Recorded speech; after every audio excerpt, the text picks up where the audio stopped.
నమస్తే, welcome to big talk. నేను రవి. తెలంగాణను అన్ని రంగాల్లో అగ్రగామిగా నిలపడమే తమ ప్రభుత్వ లక్ష్యమన్నారు డిప్యూటీ సీఎం మల్లు భట్టి విక్రమార్క. శాసనసభలో 2025-26 సంవత్సరానికి సంబంధించి 3,04,965 కోట్లతో బడ్జెట్ను ప్రవేశపెట్టారు. రెవెన్యూ వ్యయం 2,26,982 కోట్లుగా ప్రకటించారు. 6 గ్యారంటీల అమలుకు 56,084 కోట్ల రూపాయలు కేటాయించారు. ఎస్సీ సంక్షేమానికి పెద్దపీట వేశారు. అయితే విపక్షాలు మాత్రం బట్టి పద్దుపై పెదవి విరిచాయి, విమర్శలు కురిపించాయి. ఈ నేపథ్యంలో తెలంగాణ బడ్జెట్ ఎలా ఉంది అన్న దానిపై చర్చను ఇవాల్టి బిగ్ టాక్లో చర్చిద్దాం.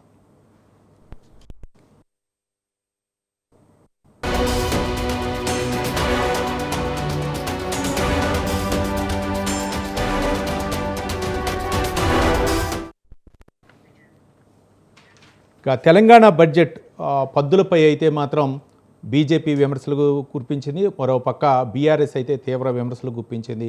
గతంలో కేసీఆర్ ఏవైతే ఇచ్చారో ఉద్యోగ ప్రకటన, వాళ్ళకి ఇప్పుడు నియామక పత్రాలు ఇస్తున్నారు. ఎలాంటి అంటే 6 గ్యారెంటీలు అవ్వచ్చు, ఏవైతే ఎన్నికల్లో ఇచ్చారో వాటికి అసలు బడ్జెట్లే కేటాయించలేదని చెప్పేసి బీఆర్ఎస్ విమర్శించింది. అసలు ఏంటి బడ్జెట్ పద్దులపై పార్టీల యొక్క అభిప్రాయాలు ఏంటి, ఏ విధంగా తెలంగాణకి ఇది ఏ విధంగా ఆమోదయోగ్యంగా ఉండేది బడ్జెట్, ఒకసారి ఒక నాయకులు వాళ్ళ యొక్క అభిప్రాయాలను తెలుసుకుందాం. ఇదే అంశాలపై చర్చించడానికి మనతో పాల్గొంటున్నారు కట్కం మృత్యుంజయ గారు, కాంగ్రెస్ పార్టీ సీనియర్ నాయకులు, మాజీ ఎమ్మెల్యే మనకు స్టూడియోలో ఉన్నారు. ఇక విజయ్ ఆర్య గారు, బీఆర్ఎస్ సీనియర్ నాయకులు మనకు జూమ్లో జాయిన్ అయ్యారు. ఇక గడ్డం సునీతారెడ్డి గారు, బీజేపీ నాయకురాలు మనకి జూమ్లో జాయిన్ అవుతున్నారు. ఇక అందరికీ రైట్ కట్కం మృత్యుంజయ గారు, సీనియర్ కాంగ్రెస్ పార్టీ అధికార ప్రతినిధి, మాజీ ఎమ్మెల్యే మనకు స్టూడియోలో ఉన్నారు. అందరికీ చర్చా కార్యక్రమంలోకి స్వాగతం. ముందుగా విజయ్ ఆర్య గారు, బీఆర్ఎస్ నాయకులు. విజయ్ ఆర్య గారు,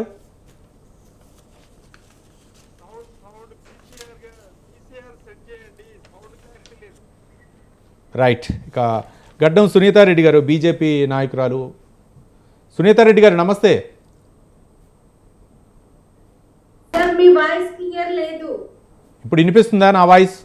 రీసౌండ్ వస్తుంది, కొంచెం క్లారిటీ రానివ్వండి. రైట్. బడ్జెట్ పై మీ అభిప్రాయం. తెలంగాణ బడ్జెట్ 2025-26 బడ్జెట్ పై బట్టి విక్రమార్క అసెంబ్లీలో ప్రవేశపెట్టారు. దీన్ని ఏ విధంగా చూస్తారు? ఓ పక్క ఆమోదయోగ్యమైనటువంటి బడ్జెట్ అనా? బడ్జెట్ పై మీరు ఏ విధంగా స్పందిస్తారు? నమస్తే అండి. నమస్తే. ప్యానెల్లో ఉన్న మిత్రులందరికీ, మీకు స్వతంత్ర టీవీ ప్రేక్షకులందరికీ గుడ్ ఈవినింగ్ అండి. Good evening. ఇప్పుడు బడ్జెట్ గురించి అసలు ఏమన్నా మాట్లాడాల్సి వస్తుంది అంటే ఇక మొత్తం అబద్ధాలమయం అనేది మనకు తెలిసిపోతా ఉంది సార్. అసలు ప్రవేశపెట్టిన దగ్గర నుంచే వాళ్ళు సర్ప్లస్ బడ్జెట్ అంటారు, అప్పులు అంటారు. అసలు డబ్బులే లేవు, 70,000 కోట్లు లోటు ఉన్నది మనకు అని చెప్తారు. మళ్ళీ సర్ప్లస్ 2,500 కోట్లతోటి సర్ప్లస్ అంటారు. 1,50,000 కోట్లు అప్పులు తెచ్చినామంటారు. 70,000 కోట్లు అసలు ఆమ్దాని ఈ సంవత్సరం బడ్జెట్ లో డబ్బులు రాలేదంటారు. అసలు బడ్జెట్ తయారు చేయడం వచ్చిందా, రాలేదా? అసలు తయారు చేయడానికి దాని మీద ఏమైనా ఎక్సర్సైజ్ చేసిండ్రా, చేయలేరా? అసలు కన్ఫ్యూజన్, మొత్తం వాళ్ళు కన్ఫ్యూజ్ అయ్యి ప్రజలను కూడా కన్ఫ్యూజ్ చేస్తున్నారు. ఇంకా రెండోది ఏం చెప్పారు పట్టి గారు, నిజం కూడా ప్రతిరోజు ప్రచారంలో ఉండాలి, లేదంటే అబద్ధం నిజంగా మారే అవకాశాలు, ప్రపంచాన్ని కూడా నాశనం చేస్తుందని చెప్పి ఇది మాత్రం ఒక్కటి నిజం చెప్పింది సార్. చెప్పే అన్ని అబద్ధాలు రోజు చెప్తే నిజాలు అయిపోతాయి. అదొక్కటి మాత్రం నిజం చెప్పిందని నేను అనుకుంటున్నా. ఎందుకంటే వీళ్ళు 6 గ్యారెంటీలను పెట్టిండు, రోజు ఇస్తున్నాం అని చెప్పి ఏదో ఇచ్చినట్టుగా క్రియేట్ చేసి. రైట్. ఇవన్నీ అంటే బడ్జెట్ అంచనాలు వేయాలు ఉంటాయి, రకరకాలుగా ఆదాయాలు, లేకపోతే అందులో అంకెలు మారేటటువంటి అవకాశాలు, ఇవన్నీ కూడా అంచనాలే. కానీ కేంద్ర సహకారం కూడా ఇందులో అవసరం అనే విధంగానే ఉంది. ఈ బడ్జెట్లో కేంద్రం సహకరించాల్సినటువంటి అవసరం ఉంది. ఏ విధంగా ఏమైనా సహకరించే అవకాశాలు ఉన్నాయా? ఇప్పుడు కేంద్రం ఇస్తున్న బడ్జెట్, కేంద్రం ఇస్తున్నవి కూడా ఇంక్లూడెడ్ చేసే కదా సార్. ఇప్పుడు రాష్ట్ర బడ్జెట్ పెడతారు, రాష్ట్రానికి కేంద్రం ఇచ్చిన డబ్బులు కూడా పెడతారు కదా సార్. స్టేట్ కు రాష్ట్రం నుంచి వచ్చే, స్టేట్ నుంచి వచ్చే ట్యాక్సెస్ కూడా వీళ్ళు యాడ్ చేస్తారు. ప్లస్ గ్రాంటీని ఎయిడ్ కింద కేంద్రం నుంచి వచ్చినాయి యాడ్ చేస్తారు. ఇక్కడ సెంట్రల్ ట్యాక్సెస్ అండ్ డ్యూటీస్ కూడా వీళ్ళు యాడ్ చేస్తారు. వీళ్ళ కేంద్రం నుంచి ఇచ్చే అప్పులు కూడా యాడ్ చేస్తారు. ఇవన్నీ రాకుండానే ఈ బడ్జెట్ ఎలా వచ్చింది అనుకుంటున్నారు? వాళ్ళే కేంద్రం నుంచి ఎన్ని ఫండ్స్ ఇస్తున్నారో ఇచ్చిండ్రు, ఇంకా మళ్ళీ కేంద్రం నుంచి రాలేదంటారు. నిన్న ఒక రకంగా మాట్లాడతారు, ఈ రోజు ఒక కేంద్ర ప్రభుత్వంలో ప్రధానమంత్రి గారు మేమే అడిగితే అది ఇస్తున్నారు. మాకు అసలు అడగడమే ఆలస్యం. గత ప్రభుత్వంలో వాళ్ళు అడగకపోవడం వల్ల ఇవ్వలేదు, వాళ్ళు దానివల్ల మన రాష్ట్రానికి నష్టం జరిగింది. మేము ఇప్పుడు కరెక్ట్ గా వెళ్ళి అడుగుతున్నాం, ప్రతి గ్రాంట్ మాకు ఇస్తున్నారు అని చెప్పి వాళ్ళే చెప్తారు. మళ్ళా కోడిగుడ్డు పెట్టిండ్రు గార్డు గుడ్డు పెట్టిండ్రు అని మళ్ళీ అంటే వాళ్ళ స్టేట్మెంట్లు ముఖ్యమంత్రి గారు రోజుకొక స్టేట్మెంట్ ఇస్తారు. వాళ్ళ స్టేట్మెంట్ మీద వాళ్ళే నిలబడారు. కానీ సునీతారెడ్డి గారు 3 సార్లు ముఖ్యమంత్రి ఢిల్లీకి వెళ్ళారు, 32 సార్లు 3 సార్లు ప్రధాని కలిశారు, కానీ ఎలాంటి ప్రయోజనం లేదనేదే కాంగ్రెస్ వాదన. ఎలా స్పందిస్తారు? ఎలాంటి ప్రతిస్పందన లేదనేది ఏముంది సార్? ఇప్పుడు మన ఈ రాష్ట్రానికి రావాల్సిన 50 లక్షల కోట్ల రూపాయల బడ్జెట్ పెట్టారు. దేశంలో మొత్తం అన్ని రాష్ట్రాలకు ఇచ్చినట్టు మన రాష్ట్రంలోకి ఇస్తున్నారు. మన రాష్ట్రానికి ఎక్స్ట్రా రైల్వేస్ ఇచ్చిండ్రు, మనకు వచ్చేసి RRR ఇచ్చిండ్రు. మనకు చెర్లపల్లి రైల్వే స్టేషన్ ఒకసారి పోయింది చూడండి సార్, మనకు స్వతంత్రం వచ్చిన తర్వాత కట్టుకున్న రైల్వే స్టేషన్ ఎయిర్పోర్ట్ మించి ఉన్నది సార్ ఇప్పుడు. కానీ ఇది కాంగ్రెస్ నాయకులు చెప్తున్నారు ప్రజా ప్రయోజన బడ్జెట్, ప్రజా ప్రయోజన బడ్జెట్ గా చెప్తున్నారు. ఇది సంక్షేమ బడ్జెట్, సంక్షేమ పథకాలకు అత్యధిక ప్రాధాన్యత ఇచ్చామని చెప్తున్నారు.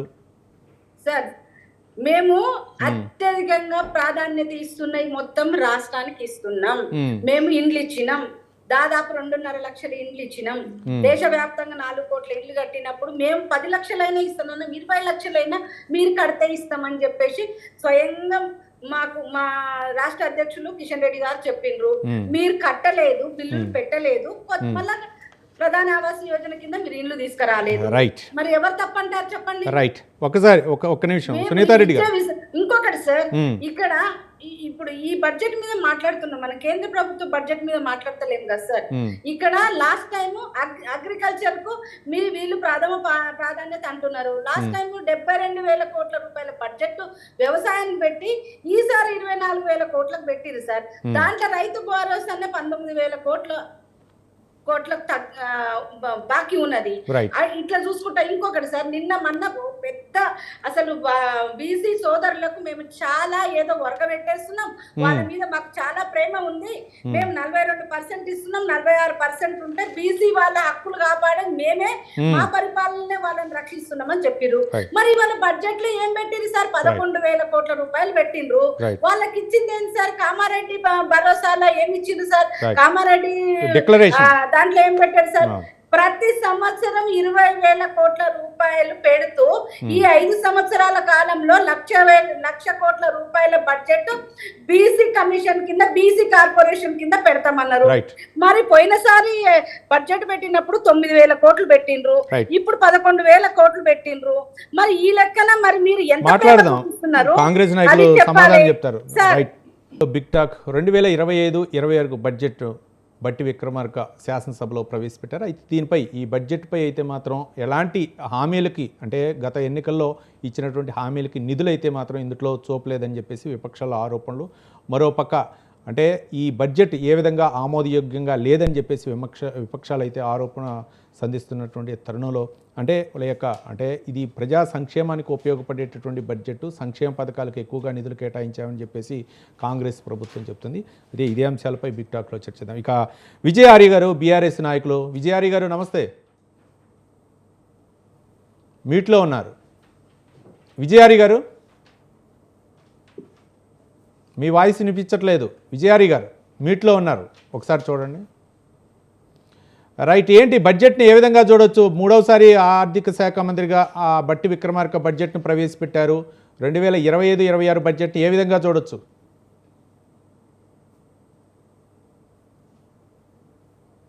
హలో, వినిపిస్తుంది, మాట్లాడండి.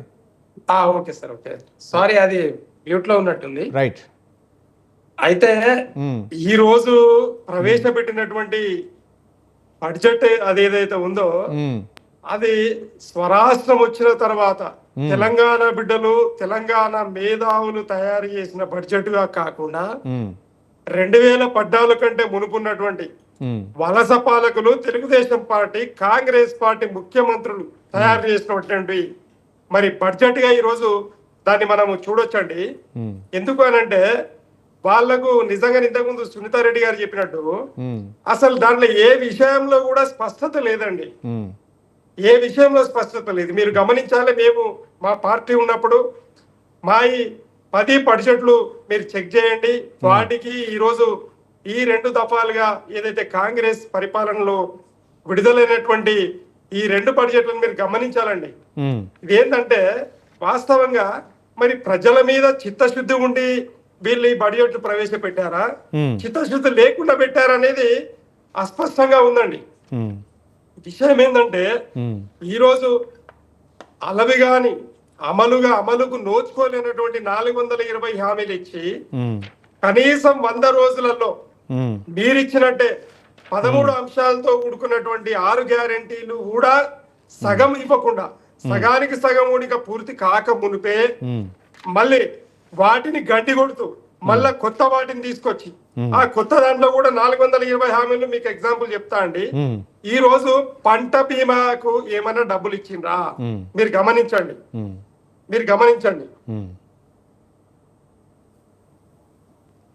వాయిస్ వినిపించట్లేదండి, మీట్లో ఉన్నారు. ఆర్య గారు, విజయ్ ఆర్య గారు. సార్ అయితే మీరు గమనించండి, ఈ రోజు పంట బీమాకు మరి పంటకు 500 రూపాయలు అధికంగా ఇస్తామన్నటువంటి దానికి బోనస్, అలాగే మీరు చూడండి మళ్ళీ కళ్యాణ లక్ష్మికి తులం బంగారం ఇస్తున్న దానికి, మరి ఆడపిల్లలకు స్కూటీ కొనిస్తున్న దానికి, అలాగే రైతులకు రైతు భరోసా, మళ్ళీ కూలీలకు రైతు భరోసా ఇస్తున్నటువంటి 15,000 రూపాయలు గాని 12,000 రూపాయల గురించి గాని, అలాగే రైతు రుణమాఫీలో 21,000 కోట్ల రూపాయలు మాత్రమే ఇచ్చినటువంటి విషయం గాని ఏది కూడా ఒక్కదానికి పొంతన లేకుండా ఈరోజు మనము విద్యార్థులకు 5 లక్షల గ్యారంటీ కార్డు ఇస్తామన్నటువంటి వాళ్ళు ఎటుపోయినరు? ఆ బడ్జెట్ లో అది ఎందుకు ప్రతిపాదించలేదు అంటే మీరు 420 హామీల గురించి బడ్జెట్ పెట్టిర్రా, లేదు మీ ఇష్టానుసారంగా మీరు ఏదంటే అది దాంట్లో బడ్జెట్ లో రాసి దానికి డబ్బులు ఖర్చు పెడదామని అనే దాంట్లో ఆలోచన చేశారా? అంటే 2014 కంటే ముందు గౌరవ ఆనాటి స్వర్గీయ రాజశేఖర రెడ్డి గారు ముఖ్యమంత్రిగా ఉన్నప్పుడు ఆనాడు మరి ఎక్కడ తుమ్మిడిహట్టిలో మరి శంకుస్థాపన చేసినటువంటి ఏదైతే మరి చేవెళ్ళ ప్రాణహిత ప్రాజెక్ట్ ఏదైతే ఉండిందో అది అర్ధాంతరంగా దాన్ని అట్లనే మూసేశారు. అలాగే ఈ రోజు మీరు చూడండి, అదే రాజశేఖర రెడ్డి గారు శంకుస్థాపన చేసినటువంటి ఎస్ఎల్బిసి ప్రాజెక్టు మొన్న 8 మంది గల్లంతయ్యారు. ఇప్పటిదాకా దానికి దిక్కుమొక్కు లేదు, ఇప్పటిదాకా జవాబు లేదు ప్రభుత్వం దగ్గర. అంటే అసలు మీరు ఏం చేస్తా ఉన్నారు, ఏం చేస్తలేరు అనేది కూడా ప్రజలకు చాలా స్పష్టంగా అర్థమవుతా ఉన్నది. ఈ బడ్జెట్ అనేది ప్రజా వంచన బడ్జెట్ అంటారండి. రైట్. కాంగ్రెస్ నాయకులు ఎలా స్పందిస్తారు చూద్దాం. ఇక కటకం మృత్యుంజయ్ గారు, కాంగ్రెస్ పార్టీ సీనియర్ నాయకులు, అఫీషియల్ స్పోక్ పర్సన్, మాజీ ఎమ్మెల్యే మనకు స్టూడియోలో ఉన్నారు. మృత్యుంజయ్ గారు నమస్కారం అండి. ఏంటి బడ్జెట్, ఏంటి ప్రజా ప్రయోజన బడ్జెట్గా సంక్షేమ పథకానికి ఎక్కువ పెద్దపీట వేసామని చెప్తున్నారు. ఇక మన బట్టి విక్రమార్క ఇది 3వసారి బడ్జెట్ను ప్రవేశపెట్టే ఏ విధంగా చూడవచ్చు? ఈ ప్రతిపక్షాలు విమర్శిస్తున్న విమర్శలకి ఏ విధంగా సమాధానం చెప్తారు? ప్రతిపక్షాలు తప్పకుండా విమర్శించకపోతే అస్తిత్వం ఎక్కడ ఉంటుంది?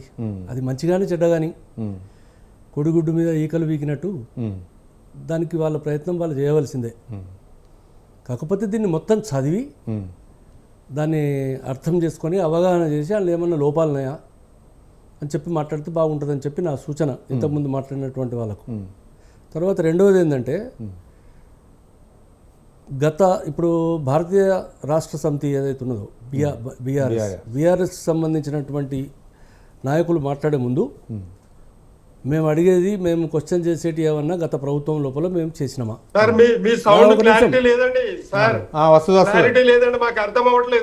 రైట్ ఒక నిమిషం మాట్లాడు లేదా మాట్లాడు. ఇప్పుడు అది బీఆర్ఎస్ పార్టీకి సంబంధించినటువంటి వాళ్ళు గత 10 సంవత్సరాలుగా ఏ కార్యక్రమాలను అయితే నిర్లక్ష్యం చేసినారో, ఏమేం మాటలను చెప్పకుండా చెప్పినటువంటి ఉన్నాయో అవి కొన్ని వందలు వేలు కాదు, అనేకమైనటువంటి హామీలు. ప్రత్యేక తెలంగాణ రాష్ట్రం వస్తే చేసినామనేటి, అధికారానికి వస్తే చేసినామనేటి కొన్ని ఎన్నో ఉన్నాయి. అవన్నీ వాటన్నిటి లోపల ఏదైనా మేము చేసినది ఉంటే అది కాంగ్రెస్ పార్టీ విస్మరించిందని చెప్పగలిగితే సంతోషం. మృత్యుంజయ్ గారు ఈరోజు బీఆర్ఎస్ వర్కింగ్ ప్రెసిడెంట్ అవ్వచ్చు, లేకపోతే మాజీ మంత్రి హరీష్ రావు అవ్వచ్చు, కొన్ని వ్యాఖ్యలు చేశారు. ఇవన్నీ కూడా పాత అంశాలనే కొన్ని చేశారు. ఒక చేనేత కార్మికుల చేనేత సంక్షేమానికి కొంత అరాకొరగా చేశారు. ఇక ఎస్సీ సంక్షేమానికి ఏదో కొంత 40,232 కోట్లు కేటాయించారు. ఇది కూడా ఓటు బ్యాంక్ కోసం ఎస్సీ సంక్షేమానికి, ఎస్సీ బిల్ అవ్వచ్చు, ఇదేనవచ్చు చేసిన ప్రయత్నం తప్ప మిగిలినటువంటి ఏ విలువ 6 గ్యారెంటీలు అవ్వచ్చు, లేకపోతే తులం బంగారం అవ్వచ్చు, ఎన్నికల హామీల్లో వీటికి నిధులు ఏమైనా కేటాయించారని ప్రధానంగా అడుగుతున్నటువంటి ప్రశ్న. ఇప్పుడు మేము చెప్పిన వాటి లోపల ఇది మొదటిసారి ప్రత్యేకంగా ప్రవేశపెడుతున్నటువంటి పూర్తిస్థాయి బడ్జెట్. అంతకుముందు ఓటాన్ అకౌంట్. అప్పటి నుంచి ఇప్పటిదాకా ఉన్నటువంటి పరిస్థితుల్లో నా అసెంబ్లీలో మొత్తం మా ముఖ్యమంత్రి గారు చాలా కూలంకషంగా రాష్ట్ర ప్రజానీకానికి తెలియజేయడం జరిగింది. ఈ ప్రభుత్వంను ఏ పరిస్థితి లోపల మేము హస్తగతం చేసుకోవడం జరిగింది, దీని లోపల ఉన్నటువంటి ఆర్థిక లోటుపాట్లు ఏమిటి అనేటువంటి విషయం లోపల చాలా క్రిస్టల్ క్లియర్, చాలా పారదర్శకంగా ఆ విషయాలన్నింటిని కూడా చెప్పడం జరిగింది. ఆ తర్వాత ఇవాళ మేము పెట్టినటువంటి దాని లోపల ఇప్పుడు ఇంతకుముందే పెద్ద ఆయన ఒక మిత్రుడు మాట్లాడుతున్నాడు ఏంటంటే రైతు బీమా గురించి ఏం చెప్పిండని. రైతు బీమాకు 1589 కోట్ల రూపాయలు ఈ బడ్జెట్లో పెట్టిర్రు. చూసుకోకపోతే ఎట్లా, చూడాలి. కానీ ఇది సరిపోతాయా సరిపోదా, దట్ ఈస్ డిఫరెంట్. అవసరమైతే ఇంకా 10 కోట్లు, ఇంకా 4 కోట్లు ఎక్కువ చేసుకుంటారు, లేకపోతే ఇంకా 4 కోట్లు తక్కువైతే కావచ్చు. రైతు బీమా గురించి దీనిలో లేనే లేదు అని అంటే వాళ్ళకి తెలియక మాట్లాడుతున్నట్టు లెక్క అనిపిస్తుంది అన్నట్టు, అంటే దీన్ని స్టడీ చేయక మాట్లాడుతున్నట్టు లెక్క. తర్వాత ఇంకొకటి, ఇప్పుడు మేము మా బడ్జెట్ కాంగ్రెస్ పార్టీ, మా పార్టీ అధినాయకత్వం రాహుల్ గాంధీ గారు, మాదొక జాతీయ స్థాయి లోపల ఉన్నటువంటి విధానాలు, వాటన్నింటిని ప్రతిబింబించేటువంటి విధంగా ఇవాళ ఇందిరమ్మ రాజ్యం ఇక్కడ ఈ దేశాల లోపల, గతం లోపల ఉన్నటువంటి తెలంగాణ లోపల కూడా ఇందిరమ్మ రాజ్యం తేవాలంటే ఏం చేయాలనేటువంటి మా యొక్క ప్రాధాన్యతలు మాకుంటాయి. అంతే తప్ప కానీ టీఆర్ఎస్ పార్టీ, బీజేపీ వాళ్ళు అనుకున్నట్టు ఇది ఉంటుందని అనుకుంటే అది వాళ్ళ భ్రమ. మృత్యుంజయ్ గారు, బీసీ సంక్షేమానికి 11,405 కోట్ల రూపాయలు, అలాగే ఎస్సీ సంక్షేమానికి 40,232 కోట్ల రూపాయలు కేటాయించారు. అంటే ఒక విధంగా రెండింటికి ప్రాధాన్యత కల్పించినట్లే. కానీ గత ప్రభుత్వం బీఆర్ఎస్ హయాంలో కూడా ఈ యొక్క కార్పొరేషన్కి నిధులు కేటాయించింది కానీ ఖర్చు పెట్టలేదనేటువంటి ఆరోపణ ఉంది. సేమ్ అదేవిధంగా ఇప్పుడు కాంగ్రెస్ కూడా అదే ప్రయత్నం చేస్తా. ఇప్పుడు మీకు అలవాటు కాబట్టి వాళ్ళకి ఈ విధంగా 10 సంవత్సరాల నుంచి చేసినటువంటి అలవాటు ఉన్నది. బడ్జెట్ లోపల అంకెలను చూపెట్టడం, ఆ తర్వాత ఖర్చు చేయకపోవడము, అప్రధాన్యమైనటువంటి విషయాలు, ఏ విషయాలైతే ప్రజలకు అక్కర్లేదో, ఏ విషయాలు ప్రజలు కోరరో, కాళేశ్వరం లాంటి ప్రాజెక్టులు అటువంటి దాని మీద లక్షల కోట్ల రూపాయలు తీసుకుపోయి అగ్గిదలుగా పెట్టి నాశనం చేసి రాష్ట్ర ప్రజానీకాన్ని ముంచి ఈ ఎంత అనుభవం వాళ్ళకు ఉన్నది. కాబట్టి వాళ్ళు కూడా ఈ కాంగ్రెస్ పార్టీ కూడా ఇట్లనే అంకెలు చెప్పిన కానీ రేపు చేస్తారో చేయరో అంటే చూడండి, చేస్తారా చేయరా మీరు చూడాలి. చూసిన తర్వాత ఇది చేయకపోతే చేయలేదని మాట్లాడాలి. కానీ మేము బడ్జెట్ ప్రవేశపెడితేనే ఇది మీరు చేస్తారో లేదో అంటే దానికి ఏం చేస్తామండి? దానికి ఇప్పుడు మీ ముఖ్యమంత్రి గారు ఇంత లోపల పరిపాలన చేసినటువంటి ఇవాళ సభానాయకుడు సభ లోపల వచ్చి కూర్చుంటే దాని గురించి చర్చ చేసి నేను చేసిన ప్రతిపక్ష నాయకుడు. ఇవాళ నేను ఈ ప్రకారంగా నేను మా 10 సంవత్సరాలు పరిపాలన చేసినా, ఇన్ని నిధులు ఇచ్చినా మీరేమి ఇచ్చినా చెప్పి మాట్లాడితే కొంత దానికి అనుభవపూర్వకంగా, కానీ అనుభవపూర్వకంగా తర్వాత ఆయన చెప్తే దానికి కొంత అథెంటిసిటీ ఉంటుంది. చెప్పారు సీఎం రేవంత్ రెడ్డి కూడా సభాపూర్వకంగా చెప్తున్నా. నేను కూడా ఏం చెప్తున్నా, సూచనలు సలహాలు ఇవ్వాలి. అందుకొరకు వెల్కమ్. తప్పకుండా మీరు మీ యొక్క సీనియారిటీ, మీ యొక్క వయసంతా నా రాజకీయం కాదు కావచ్చు అని కూడా చెప్పిండ్రు ఆయన. ఇంత మంచిగా చెప్పిండ్రు. తర్వాత మీ అనుభవాన్ని రాష్ట్ర అభివృద్ధి కొరకు వినియోగిద్దాం, మీరు దయచేసి సభకు రమ్మని చెప్పిన తర్వాత కూడా ఇంట్లోనే పండి బయటకు రాక, అసలు అసెంబ్లీలో ఏం చెప్పాలో తెలియక, అది ఉత్తానే వచ్చి అక్కడ కూర్చుండి వాళ్ళ ఎవరినో మాట్లాడించి అది లేదు ఇది లేదు, ఇది అంతా అంకలగారిడి అది ఇది అని మాట్లాడితే, అంకెలు ఉండకపోతే బడ్జెట్లో ఏముంటాయి? ఇల్లు ఉంటాయా? అంకెలే ఉంటాయి. మరి బడ్జెట్లో అంకెలే ఉంటాయి. మీరు 10 సంవత్సరాల నుంచి చేసిన ఏంటి? అసలు నేనేమడుగుతున్నా, ఇంతకుముందు మళ్ళీ తర్వాత మాట్లాడే వాళ్ళకు కూడా నేను ఈ చర్చలో పాల్గొన్నటువంటి వాళ్ళకు నేనేం చెప్తున్నా అంటే, మీరు చేసినవి ఏమన్నా ఉంటే అవి చేయకపోతే అడగండి, అంతే తప్ప మీరు చెప్పి చేయనటువంటి వారి గురించి మాట్లాడేటువంటి హక్కు, అర్హత మీకు లేదని చెప్తా ఉన్నాను. రైట్ మృత్యుంజయ్. మొత్తానికి తెలంగాణ బడ్జెట్పై విపక్షాలు చేస్తున్నటువంటి విమర్శలపై అయితే మాత్రం ఇటు కాంగ్రెస్ కూడా కౌంటర్ ఇస్తూనే ఉంది. ఈ నేపథ్యంలో బడ్జెట్ ప్రజా సంక్షేమానికి ఏ విధంగా నిధులు కేటాయించారు, ముఖ్యంగా ఇప్పుడు ఎన్నికల హామీల్లో ఇచ్చినటువంటి ఆ హామీలకు నిధులు కేటాయించారా లేదా తదితర అంశాలని ఈ యొక్క చర్చా కార్యక్రమంలో చర్చిద్దాం. ఇక సునీతారెడ్డి గారు, బీజేపీ నాయకురాలు. సునీతారెడ్డి గారు, ఏంటి అంటే కేంద్రం మీ బీజేపీ ఎమ్మెల్యేలు కూడా స్పందించారు, దానికి పాయల్ శంకర్ గారు కూడా మాట్లాడారు ఈ బడ్జెట్పై. కేంద్రం సహకరించుకుంటే ఒక్కరోజు కూడా ప్రభుత్వం నడిచే పరిస్థితి లేదనే విధంగా వ్యాఖ్యానించారు. నిజంగా వాస్తవేనా? ఇప్పుడు కనిపిస్తూనే ఉంది కదా సార్, మన బడ్జెట్ మొత్తము లాస్ట్ టైం బడ్జెట్ ఏం పెట్టిరు, 60,000 కోట్ల రూపాయలు అప్పులు తెస్తాము అని చెప్పిండ్రు. 1,50,000 కోట్ల రూపాయలు అప్పులు తెచ్చిర్రు. 1,60,000 ప్రణాళికేతర బడ్జెట్ అని ఇప్పుడు పెట్టారు 30,000 కోట్లకు. మరి అది ఎక్కడ తెస్తారు? మనం ఉన్న మన వారసత్వం వచ్చే భూములు అమ్మడానికే కదా పెట్టిండ్రు. వీళ్ళు కొత్తగా ఏది ఉత్పాదకత, అసలు ఎక్కడి నుంచి మీరు ఇన్కమ్ జనరేట్ చేస్తున్నారు, అసలు ఏ విధంగా అసలు మీరు పెట్టిన బడ్జెట్ ఏంది, మీరు పెట్టిన ఖర్చు ఏంది, దాని మీద ఏ దానికి ఒక లెక్క పత్రం లేకుండా అసలు గజిబిజి గందరగోళం సార్. అసలు అర్థమయ్యే భాషలో లేదు. మొత్తం ఎక్సైజ్ ఇక్కడ కనపడదు. ఏంటంటే నేను మహిళను కాబట్టి చెప్తున్నా సార్, ఒకప్పుడు ఊరికి దూరంగా బార్ షాపులు ఉండేది, కొంచెం కాలనీల చివరకు ఉండేది. ఇప్పుడు స్కూళ్ళ పక్కన, దేవాలయాల పక్కన నిన్న మొన్నటి వరకు వచ్చినాయి. ఇక ఇప్పుడు మన ఇంటింటికి బెల్ షాపులు పెట్టేసి ఎక్సైజ్ ఇన్కమ్ పెంచేసిండ్రు. ఎక్సైజ్ అమ్మి మనకు ఫుడ్ పెట్టే పరిస్థితి వచ్చింది. మహిళల తాలిబొట్లు తెంపి అందరికి ఇక ఇంట్లో తల్లులకు, పిల్లలకు, మగవాళ్ళకు, ఆడవాళ్ళకు అనే తేడా లేకుండా తాపి తాపి తాపి తాపి టార్గెట్లు పెట్టి తాపితే తప్ప ఈ బడ్జెట్ లో వచ్చే పరిస్థితి లేదు. కానీ సునీతారెడ్డి గారు కానీ ఇప్పుడు కాంగ్రెస్ ఆరోపిస్తుందంటే గత బీఆర్ఎస్ చేసినటువంటి ఆ పాపం మాకు అంటగట్టుతున్నారు కాబట్టి అవన్నీ కూడా సరిదిద్దుతున్నాం అనే విధంగానే కాంగ్రెస్ నాయకులు చెప్తున్నారు. 12,000 కోట్ల రూపాయలు వాళ్ళు పెట్టిన దాని మీద కూడా ఇంకా ఇప్పుడు 12,000 కోట్ల రూపాయలు అదనంగా వస్తుంది ఇన్కమ్. మీరు బడ్జెట్ లో చూడండి, వీళ్ళ అంచనాలు ఎంత ఉన్నాయంటే ఇంకా 10,000 నుంచి 12,000 కోట్ల రూపాయలు అప్రాక్సిమేట్లీ అప్పటికంటే ఇప్పుడు పెంచుతున్నారు. ఇవి అంటే మీరు వాళ్ళ పేరు చెప్పడం ఎందుకు సార్? మీరు ప్రజాప్రభుత్వం, ప్రజాపాలన, ప్రజల కోసం అన్నప్పుడు మీరు వాళ్ళని తిరస్కరించి ఇంట్లో కూర్చోబెట్టారు, వాళ్ళని చీదరించుకున్నారు జనాలు. మీరు వాళ్ళని చూపెట్టేసి ఆయన 2 అంట, నేను 3 అంట, ఆయన కానీ ఒకటి సునీతారెడ్డి గారు, మేము ఏదైతే ఇచ్చామో ఎన్నికల్లో గృహజ్యోతి పథకం అవ్వచ్చు, 50 లక్షల కుటుంబాలకు లబ్ధి చేకూరింది. ఇందిరమ్మ ఇళ్ల నిర్మాణం కోసం 22,500 కోట్ల రూపాయలు కేటాయించాము. ఒక్క మాట ఆగండి సార్. ఇందిరమ్మ హౌసెస్ పోయిన సంవత్సరం పెట్టిన ఏదైతే 12,000 కోట్ల రూపాయలు ఎక్కడ ఖర్చు పెట్టిరు, ఎన్ని ఇళ్లు కట్టిరు, ఎక్కడ చేసిరు, ఎవరికి ఇచ్చిరో చెప్పాలి. మరి ఇప్పుడు అసెంబ్లీలో అడగొచ్చు, మీరు చర్చించి అసెంబ్లీలో అడగొచ్చు. బడ్జెట్ పై చర్చ సందర్భంగా అసెంబ్లీలో ప్రస్తావించవచ్చు, బీజేపీ ఎమ్మెల్యేలు ప్రస్తావించవచ్చు. ఈ బడ్జెట్ పై స్టడీ చేసి అసెంబ్లీలో బీజేపీ ఎమ్మెల్యేలు స్పందించవచ్చు.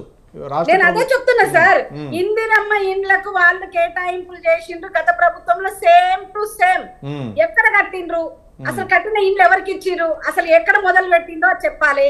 అవి ఖర్చు పెట్టిండ్రా, ఖర్చు పెడితే ఎక్కడ పెట్టిందో చెప్పాలి. మళ్ళా అదే విషయాన్ని మళ్ళీ ఇప్పుడు ప్రస్తావించిండ్రు. ఎక్కడ ఇల్లు కట్టిన పరిస్థితి అయితే లేదు, పాత ఇండ్లకే ఇప్పుడు వాళ్ళు పంపిణీ చేస్తున్న విధానం కనపడుతూ ఉంది. కేంద్ర ప్రభుత్వం ఇచ్చిన ఆవాస్ యోజన కింద ఇచ్చినవి కూడా వాళ్ళు ఇంప్లిమెంట్ చేసుకున్న పరిస్థితుల్లో లేదు.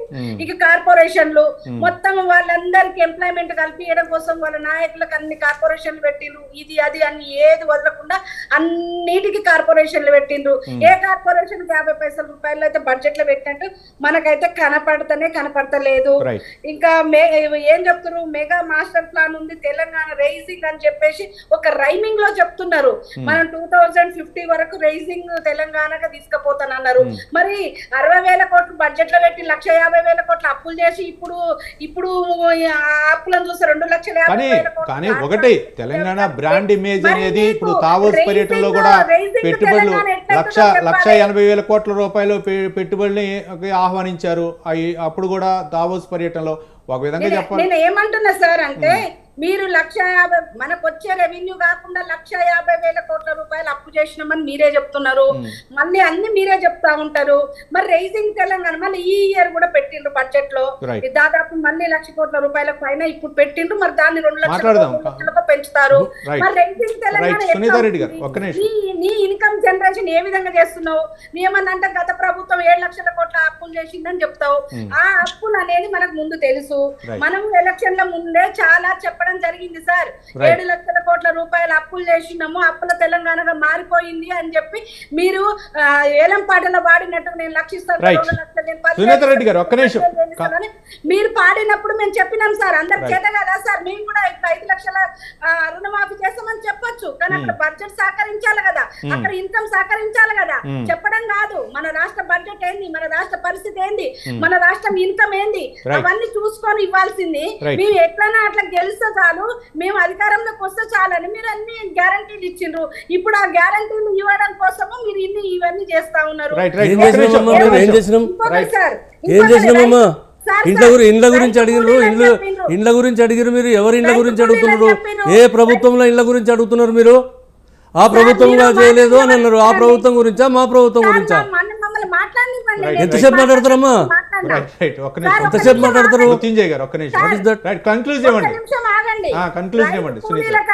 రైతు కూలీలకు 12,000 ఇస్తున్నాము అని చెప్పారు. రైతు కూలీలకు ఇచ్చిండ్రా? కౌలు రైతులకు ఇచ్చిండ్రా? ఎప్పుడమ్మా లేదు. మృత్యుంజయ్ గారు మాట్లాడిన తర్వాత అవకాశం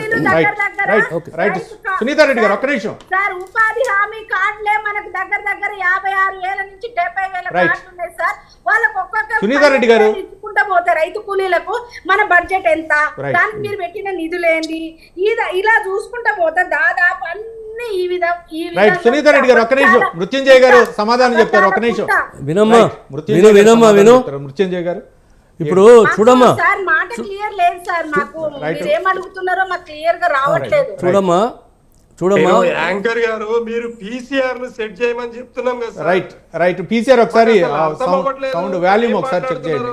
రైట్ చూడమ్మా, ఇప్పుడు భారతీయ జనతా పార్టీ వాళ్ళకు నా విజ్ఞప్తి ఏంటంటే, ఇప్పుడు మీరు చేయవలసిన పనులు ఏమన్నా ఈ రాష్ట్రంలో చేసినరా? విభజన చట్టంలో మనం ఒప్పుకున్నటువంటి విషయాల లోపల ఏమన్నా మీరు న్యాయం చేసినరా ఈ రాష్ట్రానికి? ఇది ఒకసారి మరి ఇప్పుడు ఇదివరదాకా మాట్లాడినావు కదమ్మా, మాట్లాడిరు కదా, మరి ఇదివరదాకా ఎందుకు మాట్లాడినరు అవన్నీ? అసలు ఆ గిరిజన యూనివర్సిటీ ఎటు పోయింది? బయ్యారం స్టీల్ ఫ్యాక్టరీ ఎటు పోయింది? ఇక బెల్ట్ షాపుల దగ్గరికి, బెల్ట్ షాపులు మాకేం సంబంధం అమ్మా? బెల్ట్ షాపులు మేము పెట్టినామా? అన్నాడు. మీరందరూ మీరు సభలో మీరు వాళ్ళు పొత్తుతోనే కదా ఇవాళ కార్యక్రమం నడిపిస్తూ ఉన్నారు. బెల్ట్ షాపులు అప్పటి నుంచి ఇప్పటిదాకా నడిచినాయా? మేము తీసుకొచ్చి పెడుతున్నామా? తర్వాత ఇవన్నీ ఆలోచన.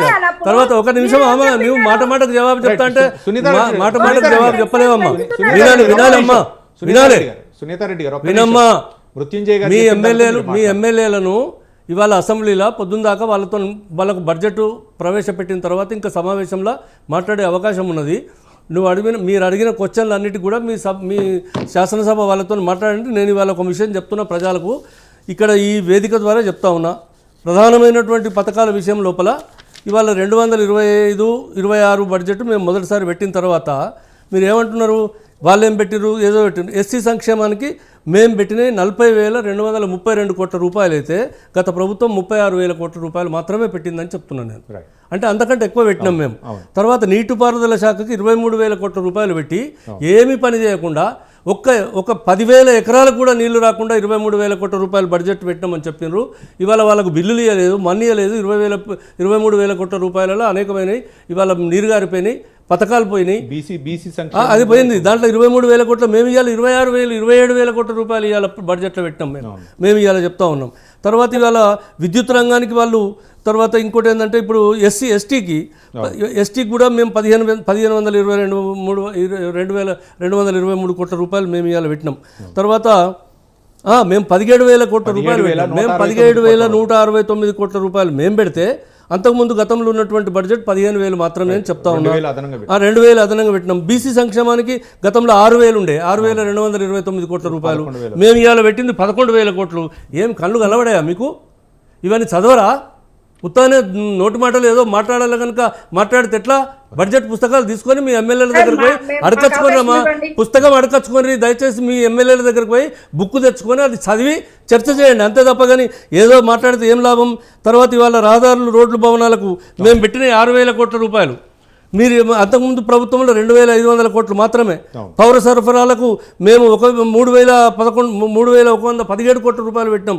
ఇవాళ అంత గతం ప్రభుత్వం పెట్టింది 23-24లో 2,200 కోట్లు మాత్రమే. ఇవాళ ఎన్ని చేసినాం మేము ఇవాళ ఇక్కడ. తర్వాత ఇవాళ విజయ ఆర్య గారు రైతు భరోసా పథకానికి 18,000 కోట్ల రూపాయలు కేటాయించారు. దేంట్లో ఇప్పుడు ఉన్నది కదా రైతు భరోసాకు, నేను అదే చెప్తున్నా. ఇప్పుడు రైతు భరోసాకు కూడా ఇప్పుడు 6 ఏవైతే మన 6 గ్యారంటీలు ఉన్నాయో, రైతు భరోసాకు 18,000 కోట్ల రూపాయలు. దయచేసి ఒక పెన్ను పెట్టుకొని రాసుకోండి. రైతు భరోసాకు 18,000 కోట్ల రూపాయలు, చేయూతకు 14,861 కోట్ల రూపాయలు, తర్వాత ఇందిరమ్మ ఇళ్ల కొరకు 12,500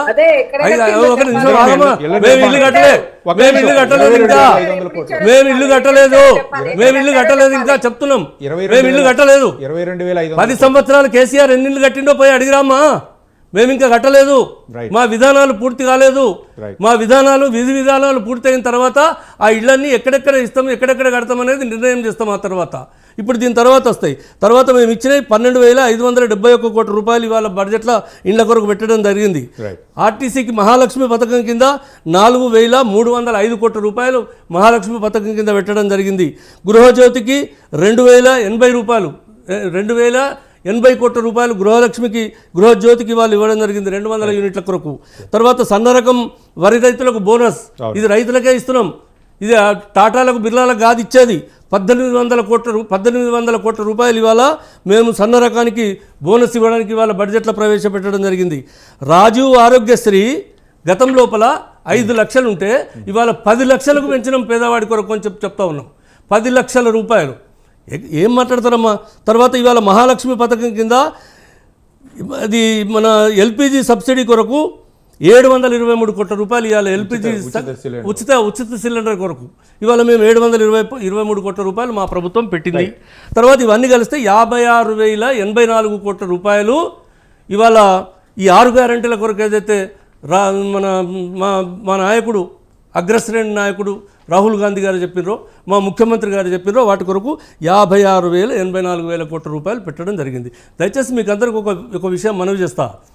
ఇప్పుడు ఒక బడ్జెట్ లోపల మేము పెట్టినటువంటి అంకెలను చూసిన తర్వాత గత ప్రభుత్వం లోపల మేము ఏం చేసినాం, ఇప్పుడు అంతకుముందు ఇవాళ మాట్లాడేటువంటి పార్టీలు కానీ, తర్వాత భారతీయ జనతా పార్టీ పక్షాన జాతీయ స్థాయి లోపల నాయకత్వం వహిస్తున్నటువంటి పార్టీ ఈ రాష్ట్రానికి ఏమన్నా చేయగలిగిందా? 2 కేంద్ర మంత్రులను ఇక్కడ పెట్టుకొని మేమేం చేసినాం అనేది ఒకసారి, మొన్ననే మీ బడ్జెట్ వచ్చింది కదా, దీని ప్రకారంగా ఈ రాష్ట్రానికి ఏమొచ్చిందో ఒకసారి ఆలోచన చేసి మీరు మాట్లాడితే బాగుంటుంది. కానీ ఉత్తాన్ని అదేం చేయలేదు, ఇదేం చేయలేదు, ఎట్లా మాట్లాడతారమ్మా? ఒక్క నిమిషం విజయహారి గారు చెప్పండి సార్. విజయహారి గారు, బడ్జెట్ కేటాయింపులు అంటే గత ప్రభుత్వం కన్నా కూడా ఎక్కువే కేటాయించాం. ముఖ్యంగా ఎస్సీ సంక్షేమానికి కావచ్చు, బీసీ సంక్షేమానికి కావచ్చు, రైతు కావచ్చు. ఇంతకుముందు అడిగారు, రైతు భరోసా పథకానికి 18,000 కోట్ల రూపాయలు కేటాయించామని చెప్పారు. మరోపక్క రైతుల రుణమాఫీకి దాదాపు 20,060 కోట్ల రూపాయలు రుణమాఫీ చేసింది కూడా చెప్పడం జరిగింది. ఏంటి ఇవన్నీ కూడా సంక్షేమానికి పెద్దపీట వేసినట్లు కనపట్లేదా? మేము అదే అడుగుతా ఉన్నాము. మా నాయకులు కేటీఆర్ గారు, హరీష్ రావు గారు చాలా స్పష్టంగా శాసనసభలో పోయినసారి కేటాయించామని చెప్పారు. ఎంత మేరకు ఈ సంవత్సర కాలంలో సీరియస్ క్వశ్చన్ అడుగుతున్నారు కాంగ్రెస్ నాయకులు. విజయహారి గారు రైట్, విజయహారి గారు సీరియస్ క్వశ్చన్ అడుగుతున్నారు. కేటాయించారు కరెక్టే. ఒక సీరియస్ క్వశ్చన్ అడుగుతున్నారు కాంగ్రెస్ నాయకులు. ఒక సీరియస్ క్వశ్చన్, ప్రతిపక్ష నాయకుడు సభకు వచ్చి ఏదైనా సరే మాట్లాడాలంటే మాట్లాడి సూచనలు సలహాలు ఇవ్వచ్చు. ఒక 40 సంవత్సరాల అనుభవం ఉన్నటువంటి కేసీఆర్ గత 10 సంవత్సరాలుగా తెలంగాణని పరిపాలించినటువంటి నాయకుడు వచ్చి సూచనలు సలహాలు ఇస్తే స్వీకరిస్తామని చెప్పేసి సాక్షాత్తు ముఖ్యమంత్రి అసెంబ్లీ సాక్షిగా వ్యాఖ్యానించినటువంటి వ్యాఖ్యలు ఎందుకు మౌనం వహిస్తున్నారు అనుకోవచ్చు. స్పష్టత అండి. మా పంచాయతీ అంతా ఆకాశమే హద్దుగా రాకెట్ స్పీడ్ తో ఎదుగుతున్నటువంటి తెలంగాణ రాష్ట్రాన్ని అంతే స్పీడ్ తో 15 నెలల్లో అదల పాతలానికి తొక్కినటువంటి కాంగ్రెస్ పార్టీ ప్రభుత్వము, రేవంత్ రెడ్డి గారి ప్రభుత్వము. ఇది నిజంగా కూడా వలస పాలనను కూడా మించిన దుర్మార్గపు పాలన. దీన్ని అందుకంటారు వీళ్ళు, ఎందుకంటే మాజీ ఎమ్మెల్యే గారు గౌరవనీయులు పెద్దలు ఉన్నారు. మేము అడిగే ప్రశ్న ఒకటైతే జవాబు ఆయన. ఇప్పుడు కేటాయింపులు ఎప్పుడైనా చేస్తారండి, కేటాయింపులు చేస్తారు, బడ్జెట్ అంటేనే కేటాయింపులు. ఆ కేటాయించింది ప్రజలకు చేరినయా లేవా? విజయారి గారు అంచనాలు మాత్రమే, సంఖ్య పెరగొచ్చు తగ్గొచ్చు. ఒకవేళ కనుక తక్కువ అనుకుంటే ఎక్కువ కూడా పెంచే అవకాశాలు ఉంటాయి. చెప్పండి, నేను ఆర్య గారికి ఒక సూచన. ఇప్పుడు బడ్జెట్ గురించి మీకు అసలు అవగాహన ఉండాలి మొదలు. ఇవాళ మనం బడ్జెట్ ప్రవేశపెట్టినాము, దీనికి మీరేమన్నా చేర్పులు మార్పులు మీరేమన్నా సూచనలు చేయదలుచుకుంటే మీ యొక్క అనుభవం 10 ఏళ్ల నాశనం ఈ రాష్ట్రాన్ని చేసినటువంటి అనుభవం ఉంటుంది కదా, అట్లా నాశనం కాకుండా ఉండడానికి మంచిగా ఎట్లా కావాలనేది సూచన చేయమనండి. ఒకవేళ ముఖ్యమంత్రిగా పనిచేసినటువంటి వ్యక్తికి 10 సంవత్సరాలు అసెంబ్లీలో కూర్చుండి మాట్లాడుకునేటువంటి ముఖం లేకపోతే మీరు బయట వచ్చి ఏం మాట్లాడితే ఏం లాభం అండి? నాకు అర్థం కాదు. వచ్చి కూర్చోమనండి, ఏమి లేదు. అప్పులు చేశామని చెప్పి భారతీయ జనతా పార్టీ తర్వాత కాంగ్రెస్ పార్టీ మరి కూతలు కూసినటువంటి 2 పార్టీలకు నేను ఈ రోజు మేము సవాలు విసురుతా ఉన్నాము. మేము గత 10 సంవత్సరాలలో మేము చేసిన అప్పు కేవలం 3,17,000 కోట్లు మాత్రమే. కానీ ఈ రోజు కాంగ్రెస్ పార్టీ ప్రభుత్వం కనీసం 15 నెలల్లో 1,60,000 కోట్లు అప్పు ఎట్లా చేసింది అంటే, మేము చేస్తేనేమో అప్పు అవుతుంది, మీరెందుకు అప్పులు చేశారు? మరి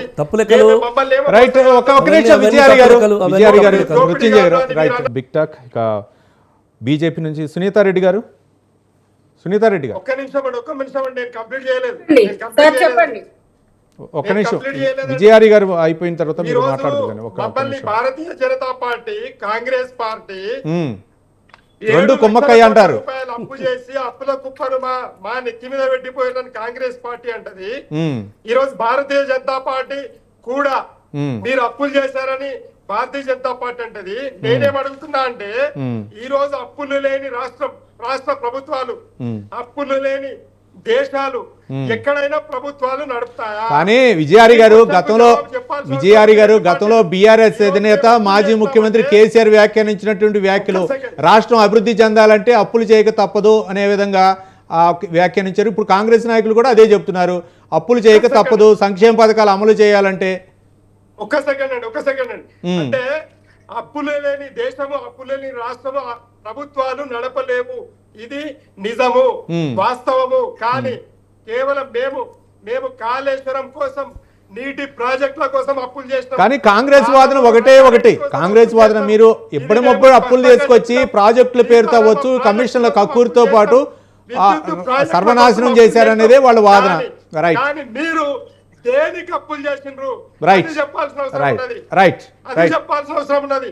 ప్రజలకు మేము 384 విజయారి గారు ఒక్క నిమిషం సంక్షేమ పథకాలు ఇచ్చినాం. ఈ రోజు కేసీఆర్ కిట్ ఎటువైంది? ఈ రోజు మరి ప్రజలకు బీమా ఎటువైంది? అలాగే పంటల బీమా ఎటువైంది? అలాగే ఆరోగ్యశ్రీ ఈ రోజు హాస్పిటల్ బంద్ అయిపోయినాయి, వాళ్ళకి పేమెంట్స్ చేస్తలేరు. అంటే మీరు అసెంబ్లీలో ప్రస్తావించండి, తప్పులేదు. రైట్. కేసీఆర్ వచ్చి అసెంబ్లీలో ప్రస్తావించవచ్చు. రైట్. సునీతారెడ్డి గారు. సార్ ఇగో ఇప్పుడు అన్న మృత్యుంజయ్ గారు ఏమన్నారు, చదువుకొని మాట్లాడండి అని చెప్తున్నారు. అన్న మీరు ఇచ్చిన బడ్జెట్ పేపర్లన్నీ మా దగ్గరే ఉన్నాయి. ఈ బడ్జెట్ పేపర్లు చూసి మాట్లాడడం, చూడక మాట్లాడడం కాదన్న. ఇక్కడ మనం ఇచ్చిన బడ్జెట్, గత బడ్జెట్ ఒక్క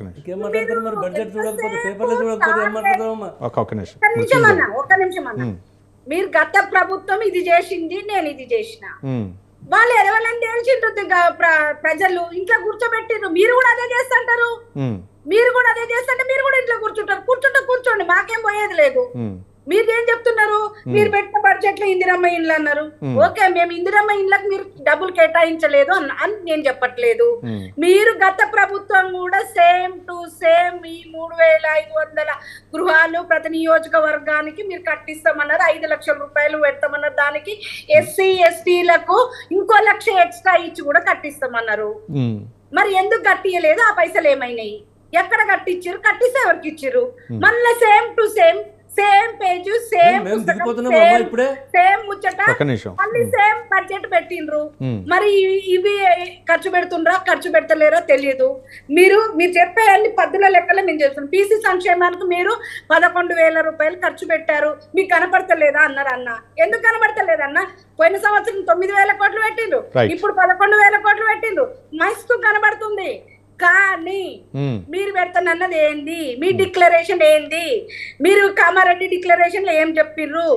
మీరు మేమెంతో మాకంత ఇవాళ 46%. కానీ సునీతారెడ్డి గారు ఒక్క నిమిషం. అంటే కామారెడ్డి డిక్లరేషన్ లో 42% బీసీ రిజర్వేషన్ అమలు చేసి తీరుతా ఉన్నారు, అసెంబ్లీలో పెట్టారు, దానికి నిధులు కూడా కేటాయించారు. నేను అదే చెప్తున్నా సార్, అదే చెప్తున్నా.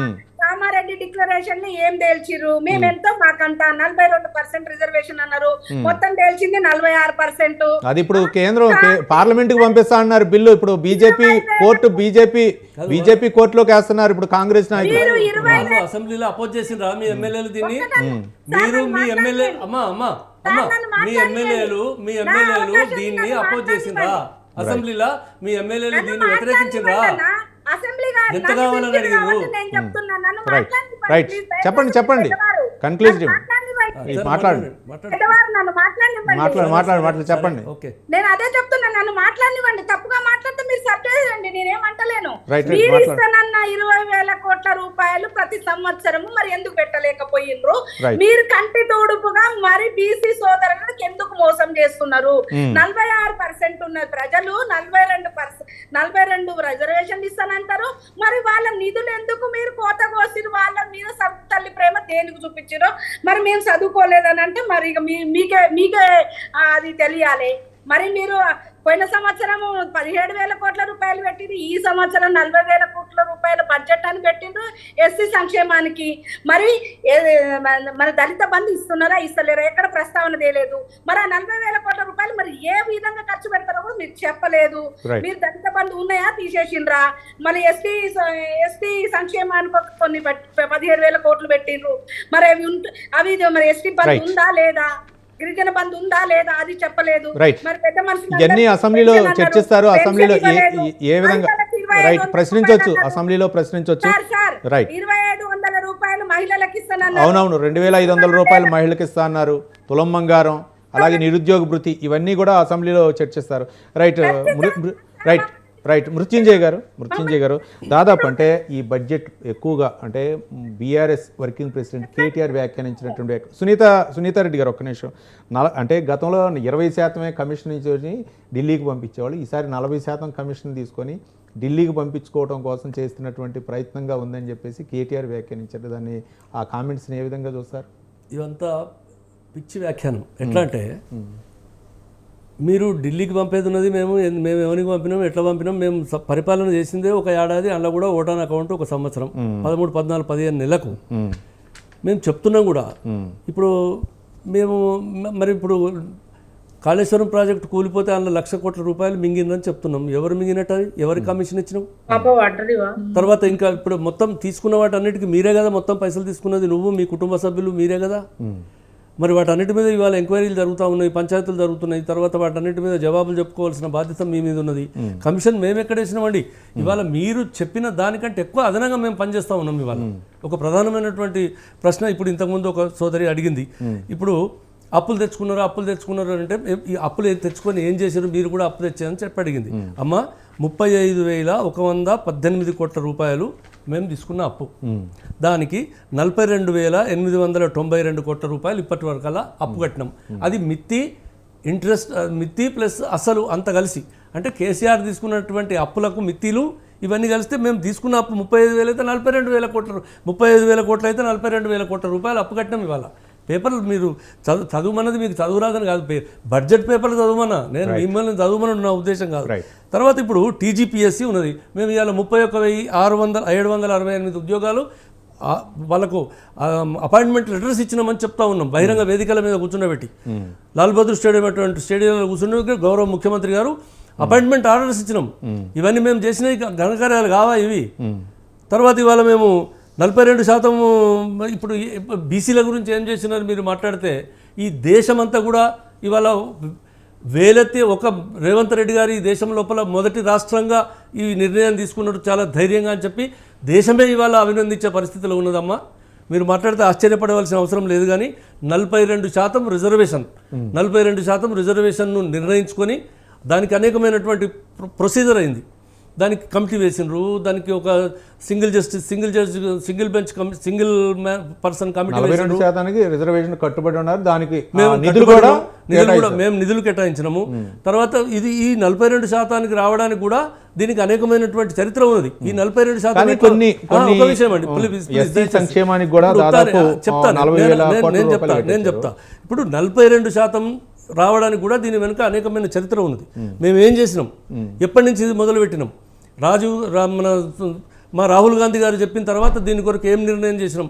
ఒక క్యాబినెట్ సబ్ కమిటీ కూర్చున్నది, ఒక సింగిల్ మెన్ కమిటీ కూర్చున్నది, జస్టిస్ ఆయన పేరు మీద. తర్వాత దీంతో అసెంబ్లీలో బిల్లు పాస్ చేసినాం. అసెంబ్లీలో బిల్లు పాస్ చేసి గవర్నర్కి పంపినాం.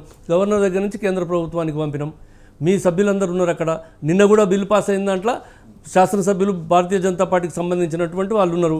42 కాదండి, మాకు ఇంకా 49 కావాలి, 74 కావాలని చెప్పి మీ వాళ్ళు నిన్న మాట్లాడితే నేను హర్షిస్తా. కానీ మీ శాసనసభ్యులు అక్కడ ఏం మాట్లాడకుండా దానికి ఆమోదం తెలిపచ్చి ఇక్కడ మీరు కార్యకర్తలు నాయకులు మాట్లాడితే కరెక్ట్ ఇట్లా అంటే బీసీలు అవ్వచ్చు, ఎస్సీలు అవ్వచ్చు, ఓటుని ఓన్ చేయడం కోసం చేసిన ప్రయత్నం. 42% మేమేదైతే ఇది బడ్జెట్ లో కేటాయింపులు చేశామని చెప్పి 42% ఏదైతే బీసీలకు మేము రిజర్వేషన్లు ఇవ్వదలుచుకున్నామో అంత దామాషా పద్ధతి లోపల 42% బలహీన వర్గాలకు ఇవాళ నిధులు కేటాయించడం జరిగిందని చెప్పి తమరికి నేను మనవి చేస్తా ఉన్నాను. రైట్. మృత్యుంజయ్ గారు, ఇంకొకటి కేటీఆర్ ఆరోపణ ఏంటంటే కాంగ్రెస్ యువ వికాసం కోసం 6,000 కోట్ల రూపాయలు కేటాయించారు. ఏంటి కాంగ్రెస్ కార్యకర్తలకు పంచడం కోసం అనేది ప్రధానంగా కేటీఆర్ ఆరోపించారు. ఏంటిది, కాంగ్రెస్లకు పంచుతారా లేకపోతే ఏంటి? అవును, ఇప్పుడు గత 10 సంవత్సరాల్లో ట్రాక్టర్లన్నీ తీసుకున్నది టీఆర్ఎస్ పార్టీ. గులాబీ అంగీలు దొడుకున్న వాళ్ళకే ఇచ్చిండ్రు. ఫార్మ్ మెకనైజేషన్ అనేది బంద్ చేసిర్రు. ఏదైనా ఇవ్వదలుచుకుంటే అది గులాబీ పార్టీలకు కార్లు ఇచ్చిండ్రు, ట్రాక్టర్ మెకనైజేషన్ ఇంకేది పెడుతుంది, ఆటోలు ఇచ్చిండ్రు, ట్యాక్సీ కార్లు ఇచ్చిండ్రు. ఇవన్నీ టీఆర్ఎస్ వాళ్ళు వాళ్ళ పార్టీలకే ఇచ్చుకున్నారు. కాబట్టి వీళ్ళు కూడా ఇట్లనే చేస్తారేమో అని ఆయన భ్రమాది. 6,000 కోట్ల రూపాయలు యువ వికాసం ఇవాళ మా హైకమాండ్ పక్షాన తప్పకుండా యువకులను రేపు రాబోయేటువంటి ఈ దేశ పౌరులుగా వాళ్ళను అభివృద్ధి చేయవలసినటువంటి, ఆర్థికంగా పుష్టిగా అభివృద్ధి చేయవలసినటువంటి అవసరం ఉన్నదనేటువంటి ఉద్దేశంతో ఈ 6,000 కోట్ల రూపాయలు ఇవాళ మా ప్రభుత్వంలో మరి ప్రవేశపెట్టడం జరిగింది. దీన్ని అభినందించవలసినటువంటి అవసరం ఉన్నది. మేము ఏం చేస్తామనేది రేపు మీరు చేయండి. మీ కొంతమంది ఎమ్మెల్యేలు ఉన్నారు కదా, అక్కడ కూర్చొని వాళ్ళని పనిచేయమని చెప్పండి. పోయి గ్రామాలలో పోయి ఎట్లెట్లా చేయాలి, దీని యొక్క ఎమ్మెల్యేలుగా వాళ్ళ ఉండేటువంటి బాధ్యత ప్రకారంగా వాళ్ళను ఐడెంటిఫై చేయడానికి కృషి చేయండి. అంతే తప్పకని మేము బడ్జెట్లో పెడితేనే ఇది తింటారేమో, అరే మీకు తినే అలవాటు మీకు, రైట్, పాడు చేసిన అలవాటు మీకు, నాశనం చేసిన అలవాటు మీకు. ఈ రాష్ట్రంలో చెప్పిన మాట చెప్పకుండా నీళ్లు, నిధులు, నియామకాల పేరు మీద సర్వధ్వంసమైనటువంటి రాష్ట్రాన్ని రిపేర్ చేయడానికి ఇవాళ ఒక ప్రయత్నం రేవంత్ రెడ్డి గారి నాయకత్వంలో జరుగుతూ ఉన్నది. అభినందించండి. ఒకవేళ మీరు ఏదో మేకపోతు గాంభీర్యానికి వచ్చి ఇక్కడ అక్కడ సభలల్లో లేకుంటే ఎక్కడో ప్రెస్ ఛానళ్ళల్లో మాట్లాడుతున్నారు. కానీ ఒకవేళ మీరు చెప్పేది నిజమైతే కేసీఆర్ వచ్చి ఆ సభలో కూర్చొని మాట్లాడేవాడు. అవన్నీ పచ్చి అబద్ధాలు మీరు చెప్తున్నారు. ఆ అబద్ధాలు అతను అబద్ధాలు మాట్లాడలేక సభకు వస్తలేడు. ప్రజా సంక్షేమ బడ్జెట్, ఇది ప్రజా సంక్షేమ బడ్జెట్ మరీ ముఖ్యంగా బలహీన దళిత మహిళా యువ సంక్షేమ బడ్జెట్ ఇది. రైట్, చూద్దాం రేపు అసెంబ్లీలో ఏ విధంగా దీనిపై చర్చ చేద్దాం. రైట్, థ్యాంక్ యూ అండి. విజయారి గారు బీఆర్ఎస్ నాయకులు, అలాగే గడ్డం సునీతారెడ్డి గారు బీజేపీ నాయకులు, కటకం మృత్యుంజయ గారు కాంగ్రెస్ పార్టీ సీనియర్ నాయకులు మరియు అధికార ప్రతినిధి, మాజీ ఎమ్మెల్యే స్పందించి డిబేట్లో పార్టిసిపేట్ చేసినందుకు ధన్యవాదాలు. ఏది ఏమైనా సరే కాంగ్రెస్ ప్రభుత్వం ప్రవేశపెట్టినటువంటి 2025-26 బడ్జెట్ ఇది ప్రజలకు ఏ విధంగా ఆమోదయోగ్యంగా ఉంటుంది, రేపు అసెంబ్లీ సమావేశాల్లో ఈ బడ్జెట్ అంశాలపై ఏ విధంగా చర్చ జరిగిద్దనే మనం వేచి చూద్దాం. చూస్తూనే ఉండండి స్వతంత్ర న్యూస్.